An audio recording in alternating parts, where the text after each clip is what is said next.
Welcome to the meeting room at Global TV Talk Show, a broadcast service of globalbusinessnews.net.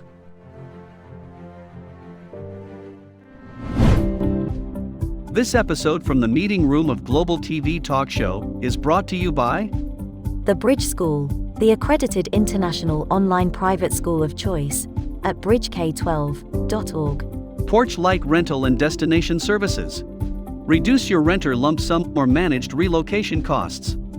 Visit them at porchlightrental.com. And by airs.com. With our full range of services, we can help design and manage your international relocation. Find us at airs.com. Primestone Partners, featuring corporate, government, and developer housing solutions, as well as senior-level advisory services.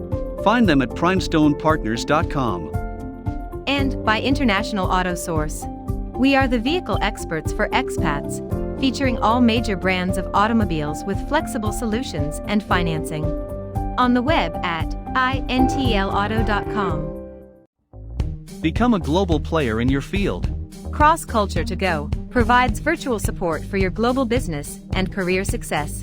We can help you thrive in 140 plus countries and markets.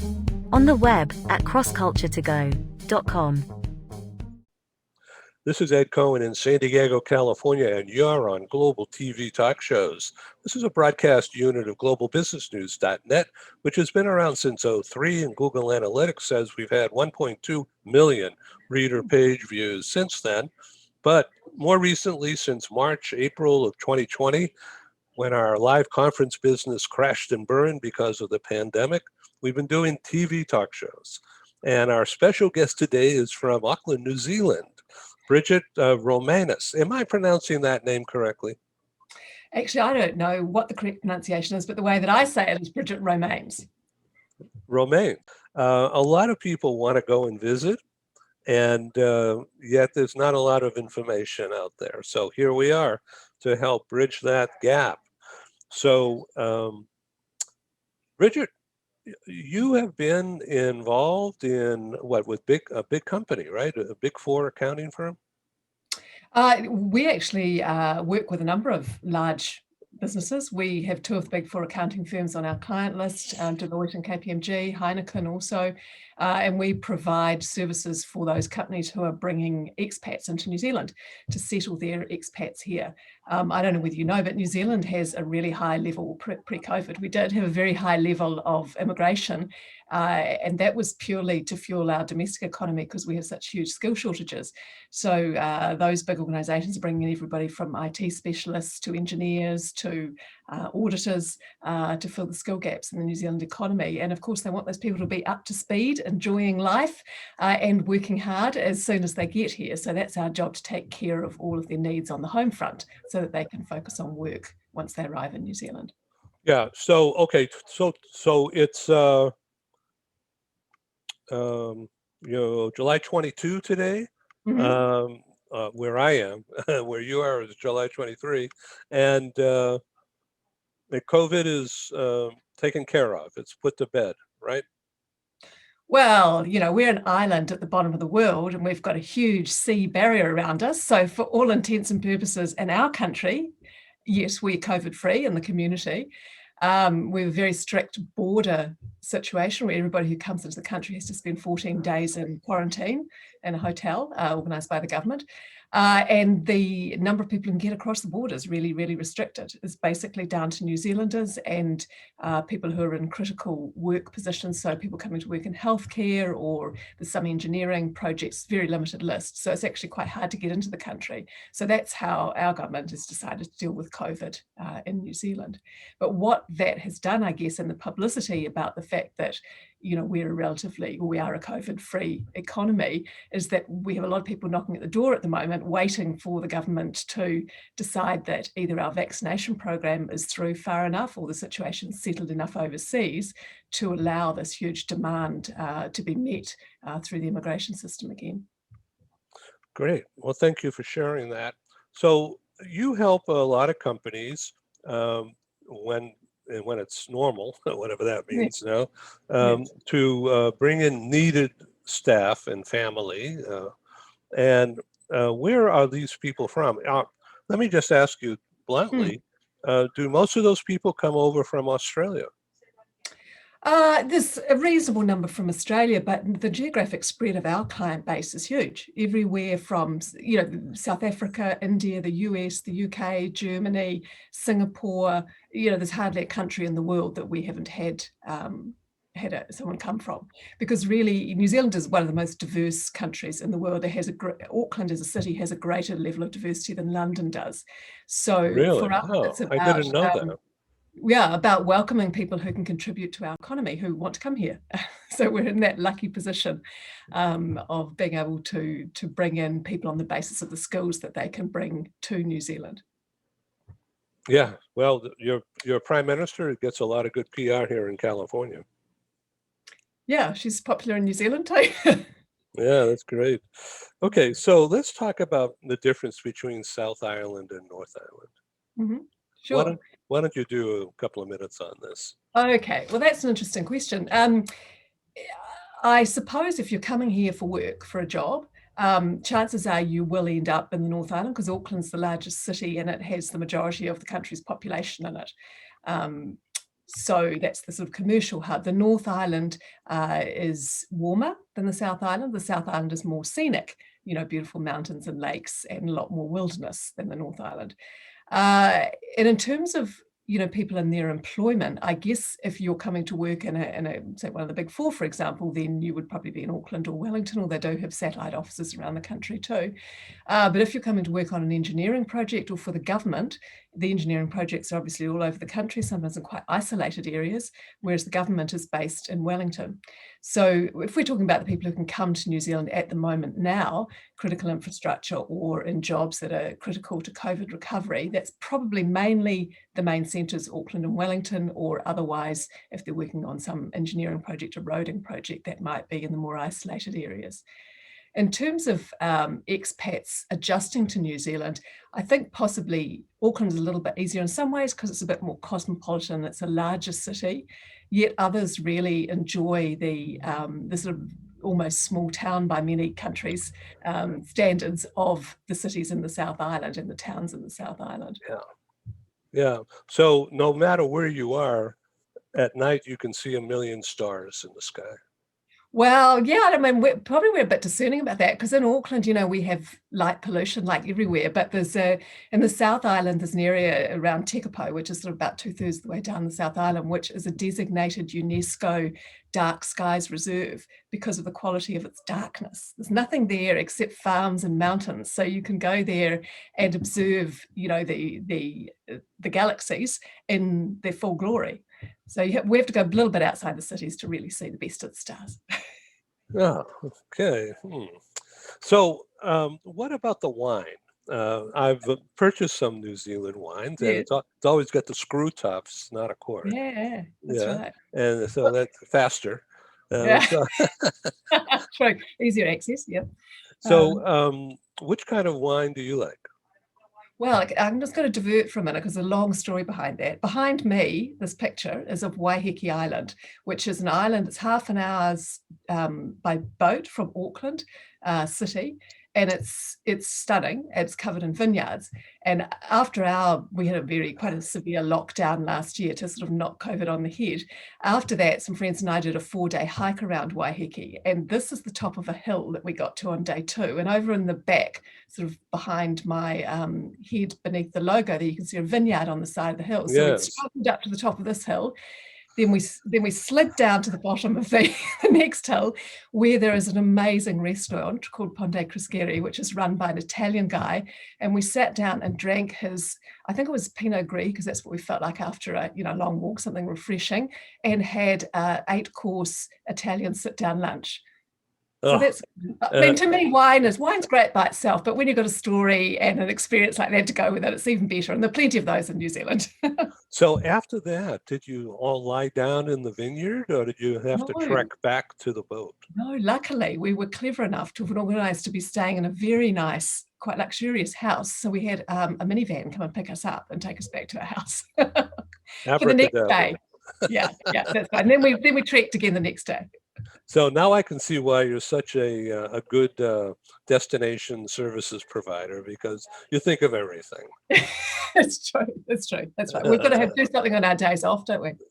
Yeah. Okay. So what about climate change? How's that impacting you guys? Mm.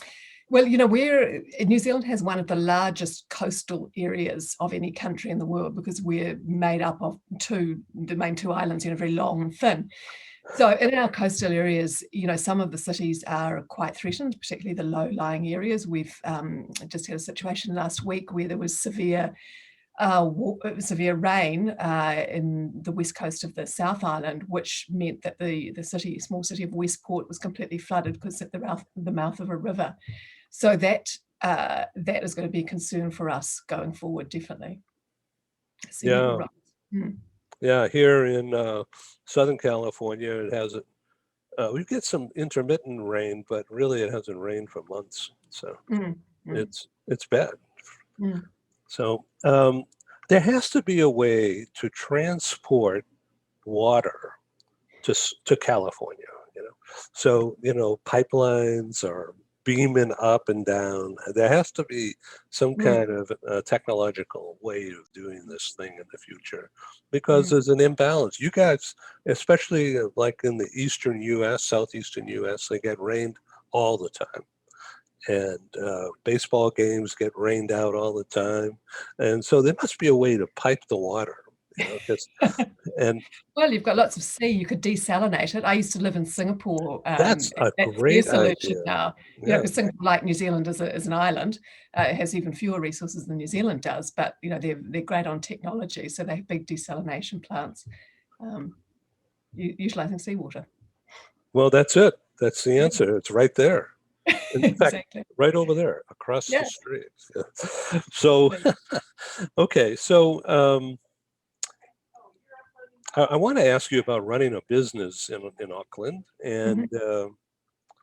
and everybody got costs. You have to turn the lights on. You have to pay taxes. You have expenses.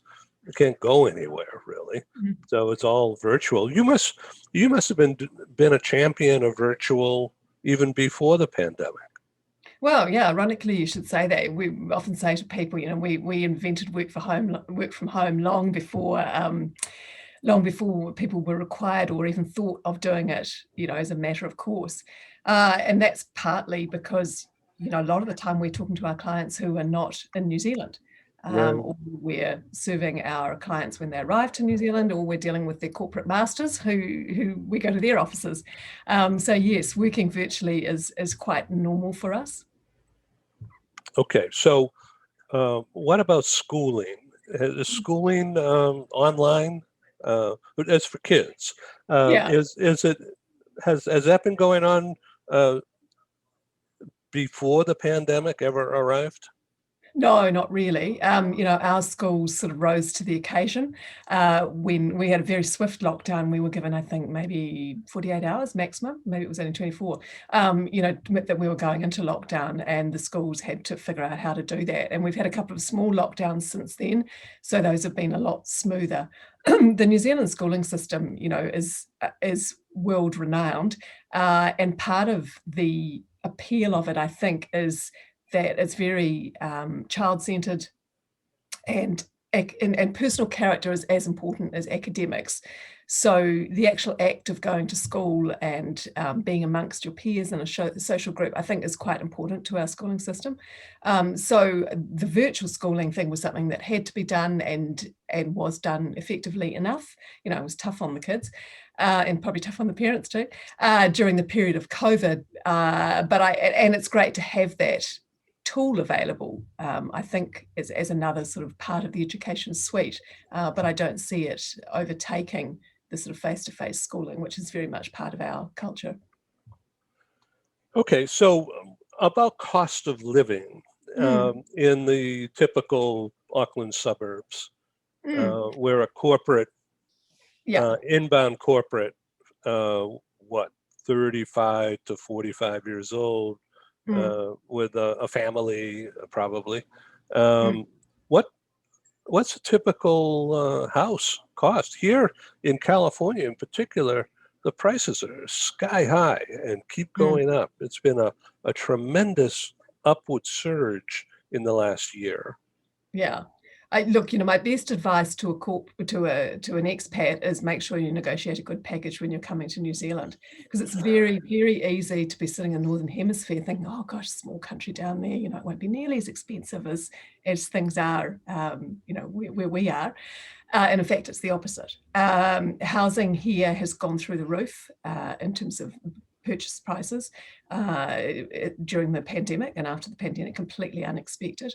And anyway, expats don't have the ability to buy a house when they come to New Zealand unless they're from Australia or New Zealand anyway, Australia or Singapore anyway. So they would have to be in the rental market. Again, housing rental prices have not really dropped at all because the flip side, and something that we're doing a lot more work with, is returning Kiwis. Over 50,000 New Zealanders have returned to New Zealand since the pandemic hit, which is phenomenal. We at any one time have about 1 million people living overseas. New Zealanders typically go and work overseas for 2 or 3 years, or maybe a little bit longer, then come back again. But what we're seeing now is highly experienced people, a lot of them from the US and from the West Coast, Kiwis who've been there 15, 20 years, and they're really feeling the pull of home now. So they're coming back fully cashed up and either buying properties, which is increasing the rental price, or moving into rental properties and again, keeping the prices up. So in a good suburb in Auckland, you'd be paying probably 1,800 New Zealand dollars minimum for a family home, and for a luxury home, you'd be looking sort of 4,000 or so. That's a week, not a month. Food is also, I think the food thing is a bit of a double-edged sword. People do find food in New Zealand expensive, but then our food is quite, it would be the kind of food that would be considered high quality in the US anyway, because, most of our beef is grass-fed, for example. Yum. The processed food. Good. So it's more like a Whole Foods kind of quality, but that's sitting in your local supermarket, so you're paying more for it. Things like consumer goods are more expensive because it takes longer and it's more expensive to get things shipped down to New Zealand. And also, businesses take advantage of the fact that, it's a relatively small market, so the pricing is not always very competitive. So, and those are facts of life that no expat can change. But I think it's often a misconception to think, because it's a smaller country at the end of the world, that it will for some reason be cheaper than what you're used to. So I always prepare people and their employers for that situation. On the other hand, in New Zealand, healthcare is virtually free in the public system, and it's pretty good. A lot of people top it up with private health insurance, but again, that's nowhere near as expensive as the US, and it's a personal choice. Education in the public system, again, is of high quality, and that is virtually free too. So, you're paying more for some things and little or nothing for others. Very interesting storytelling here. We interrupt this broadcast to bring you a timely announcement. Hi, I'm Sergei Gorbatov. I'm Angela Lane. Together we're researchers, writers and practitioners in the field of human resources. And we've also been multi-country, multi-assignment career expats. We owe our professional development and growth to a very large extent to the international assignment opportunities that we have had. But in a world where distributed work may become the norm, we also want to understand what will happen to the nature, duration, and purpose of international assignments.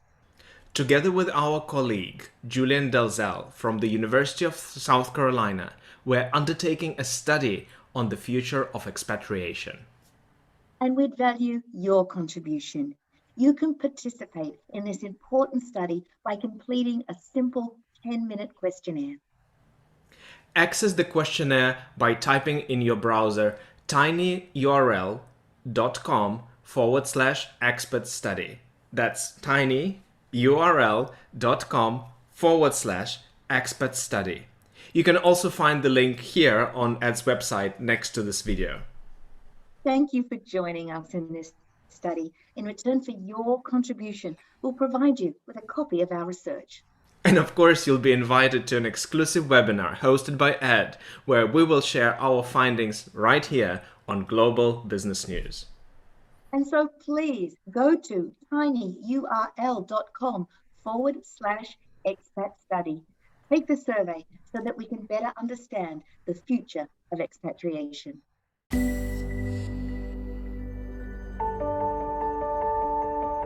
Something that's really neat is that the Bridge School partners with various organizations to provide learning for their students.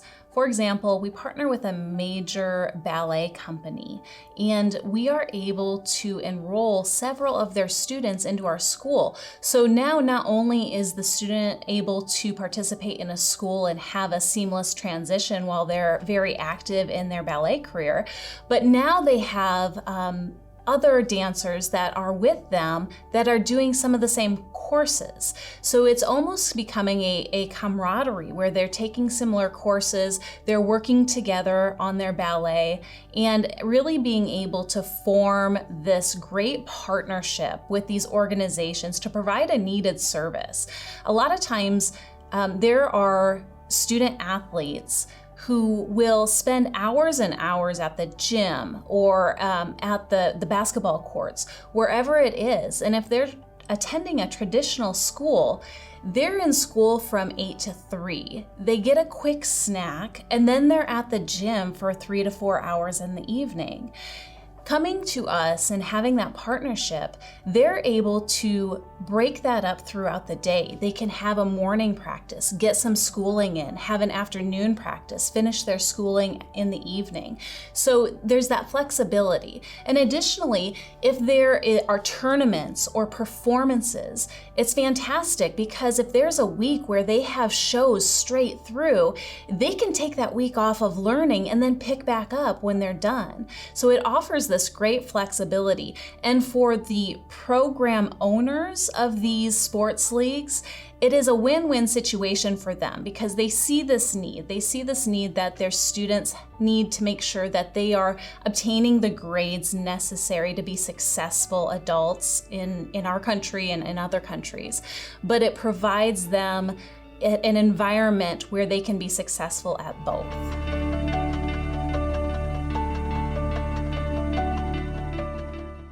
So about storytelling, when you are counseling people on relocate or coming in normal times to New Zealand, do you show them video clips of what it's like?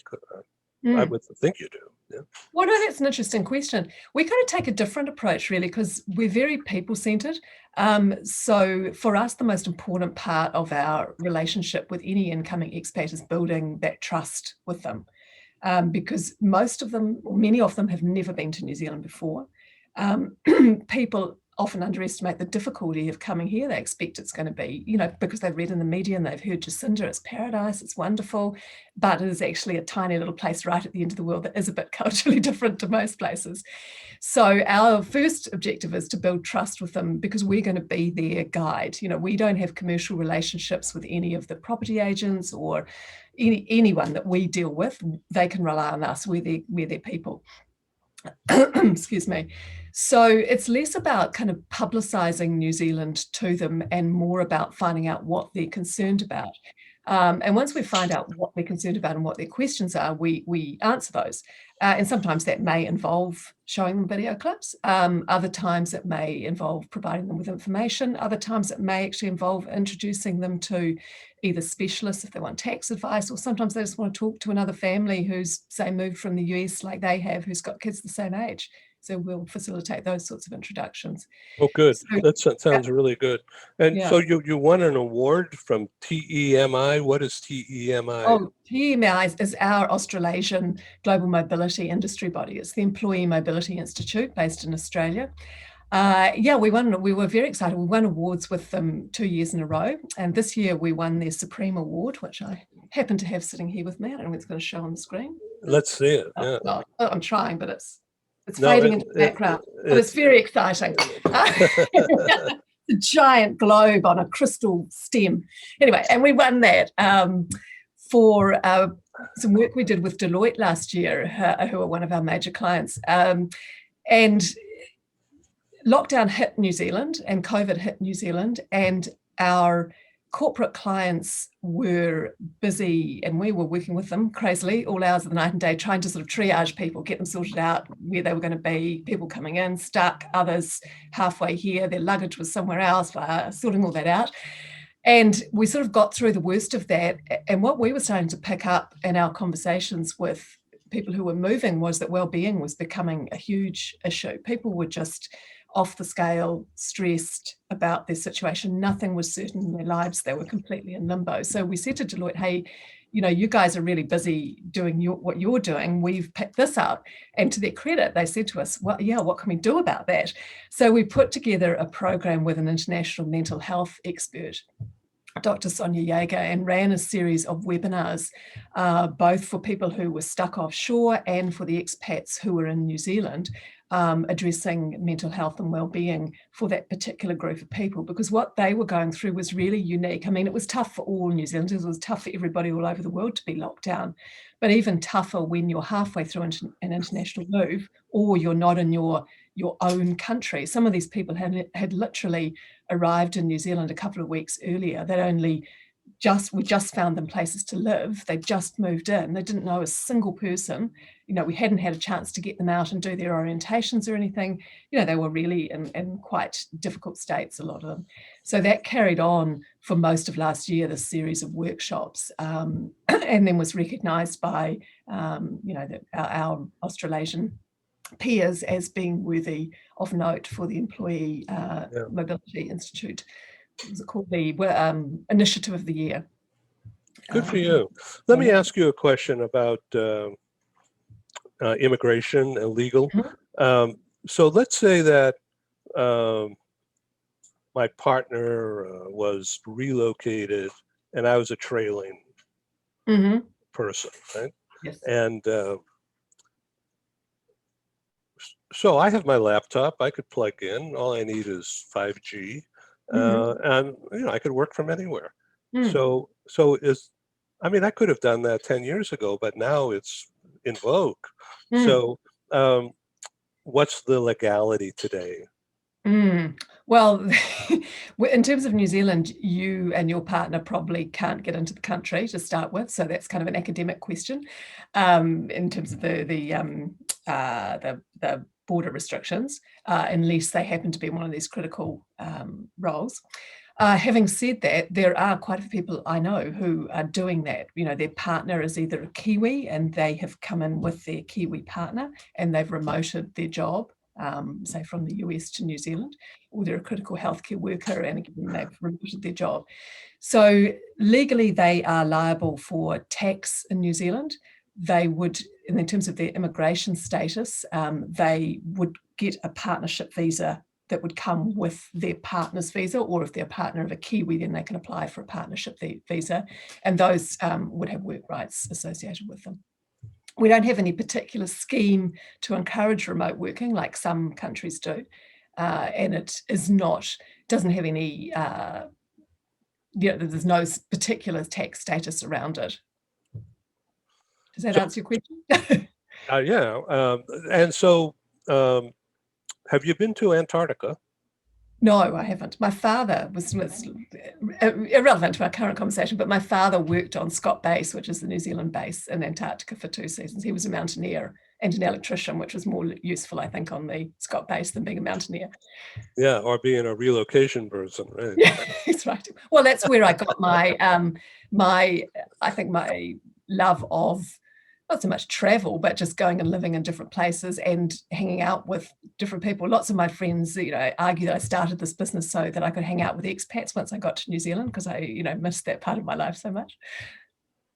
How cool is that? That's great.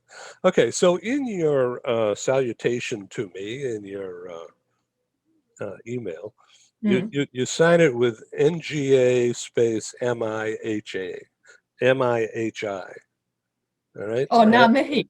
That's thank you. Yeah. Okay. Māori. Yeah. Okay. Now say that slowly.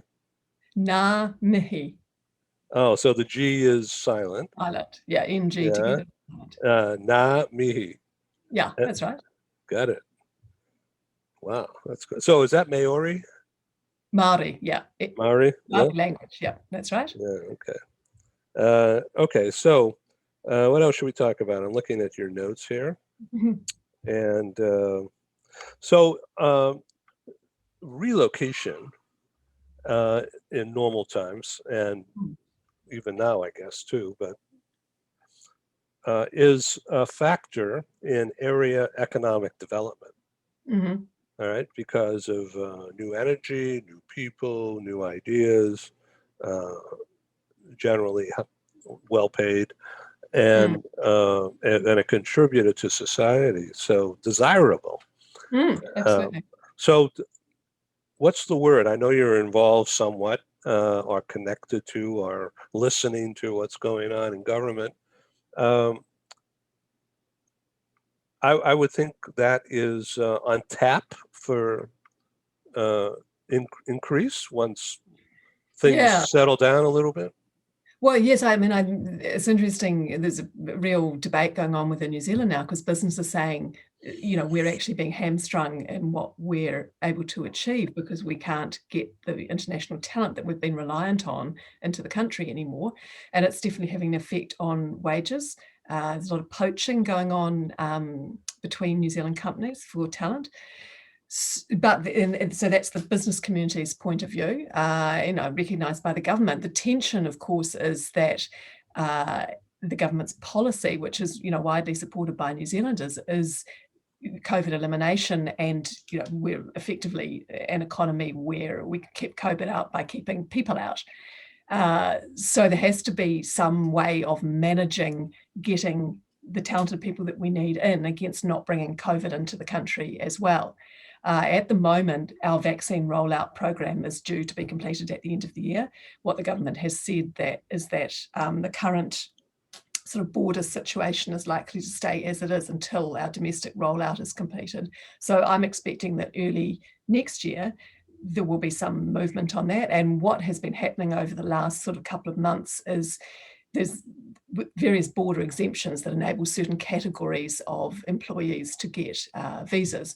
And for example, a few weeks ago, they said, okay, we'll issue visas to 200 teachers because there are teachers required. So I'm expecting that kind of batched approach will continue next year and become wider. I don't think we're going to go back to the days of open tourism. And I mean, I think the government said the other day, not before the middle of next year, and I would probably doubt even then.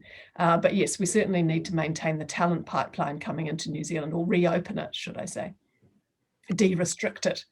And the other thing, of course, is there are so many people outside New Zealand now, and we have an investor migrant program where people can bring either $3 or $10 million to invest in New Zealand, and that fast tracks them onto permanent residence.